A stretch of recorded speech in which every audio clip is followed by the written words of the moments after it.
خود لوقا نے اپنی انجیل کے بارے میں لکھا ہے کہ یہ انجیل اس نے شاہ فیلس کے ساتھ خط و کتابت کی بنیاد پر لکھی ہے۔ وہ اسے مخاطب کر کے لکھتا ہے کہ سچ کی باتیں جن لوگوں نے کانوں سے سنی تھیں انہوں نے ہم تک جس طرح پہنچائی ہیں ان کو بہت سے لوگ ہم سے نقل کر رہے ہیں، اس لیے میں ضروری سمجھتا ہوں کہ ان کو خود ہی صحیح طریقے پر کر دوں تاکہ تمہیں صحیح حقیقت معلوم ہو جائے۔ اس سے صاف معلوم ہوتا ہے کہ لوقا نے سیدنا مسیح علیہ السلام کا زمانہ نہیں پایا۔ اس کے ساتھ عیسائی عالم یہ بھی بیان کرتے ہیں کہ لوقا کی انجیل مرقس کی انجیل کے بعد وجود میں آئی اور پطرس اور پولوس کے مرنے کے بعد تصنیف کی گئی ہے۔ دراصل لوقا انطاکیہ شہر میں طب کا پیشہ کرتا تھا۔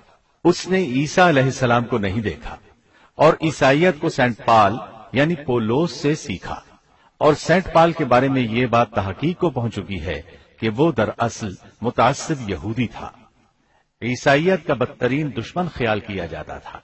وہ عیسائیوں کے خلاف اپنی جد و جہد جاری رکھے ہوئے تھا، مگر جب اس نے دیکھا کہ اس کی تمام تر مخالفتوں اور رکاوٹوں کے باوجود عیسائیت ترقی کرتی جا رہی ہے اور روکے نہیں رک رہی، تو اس نے مکر و فریب سے کام لیا اور اچانک اعلان کیا کہ مجھ سے ایک عجیب معجزہ سرزد ہوا ہے۔ میں صحت کی حالت میں تھا کہ میں ایک دم زمین پر گرا جیسے کوئی کسی کو کشتی میں پچھاڑ دیتا ہے، اور اسی حالت میں مسیح علیہ السلام نے مجھے چھوا اور سخت الفاظ میں کہا کہ خبردار، آئندہ ہرگز میرے پیروکاروں کے خلاف کوئی قدم نہ اٹھانا۔